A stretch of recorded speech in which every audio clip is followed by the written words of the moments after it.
Hello everyone, it's been another minute since the last TFTC bit, but I'm pleased to announce that the 1.3.4 patch for TFTC has now been released. There's not a huge amount to say about this one other than A, I should never ever give a possible release date to anything because I always go past it, and B, this patch is largely to bring TFTC up to date and in line with the XWAU version 6 patch, and to obviously issue more fixes and balance updates to TFTC. That said, there are still a few notable improvements for this version which I'll cover in a moment. This is however intended to be the last patch we will release for TFTC, at least until Reimagined is completed, which I will tenuously dub as TFTC version 2.0. I will go into the details of this after I first go through what things you can expect to see with 1.3.4, starting with vastly improved mission loading times and hangar transition times.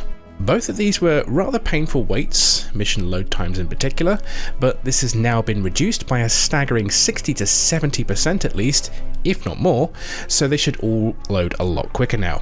This is all thanks to a new compression method for things like background and explosion textures, which are often huge files. This does unfortunately mean that the patch size is also quite large as well, but unfortunately this can't be helped. As for the hangar transition time, well, that's more like a second or two now instead of 10 seconds, so a vast improvement.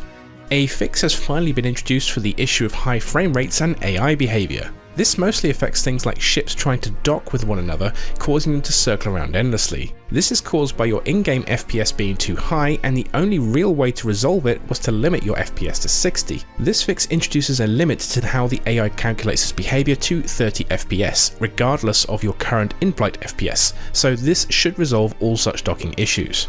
A new pilot backup system from the launcher is now available. This is useful if you want to do a reinstall or make other copies of your game.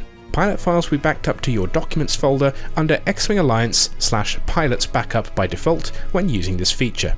Some new visual updates including new cockpits for the TIE Bomber, Advanced and Defender, some minor shader and texture improvements, and the addition of ambient engine sounds to some capital ships, not just when you hit their engine wash, which will change in volume dynamically based on your distance to the ship. This is currently working for the stock Calamari cruisers, modified frigate, as well as the Victory and Imperial class Star Destroyers. Other than that, the rest is all about fixing various bugs, including a couple of critical ones which left you unable to complete a mission or two. So, as I mentioned, it is our intention that this will be the final patch for TFTC until I have completed Reimagined, and this includes any subsequent patches for XWAU in the meantime. This will obviously mean that any future XWAU patches will not be compatible with TFTC until we have version 2 ready. The reason for this decision is basically over one thing: the installer.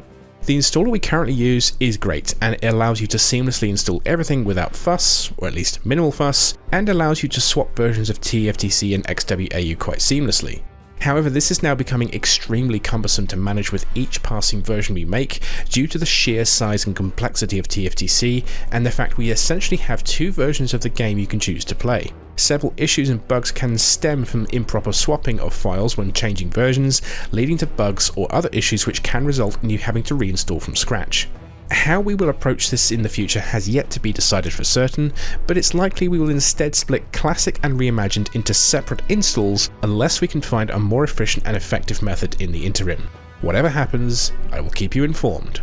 Until then though, I will continue to work very slowly on Reimagined, and hopefully do at least a weekly Let's Play video, at least if I can get the time. But until next time pilots, fly safe.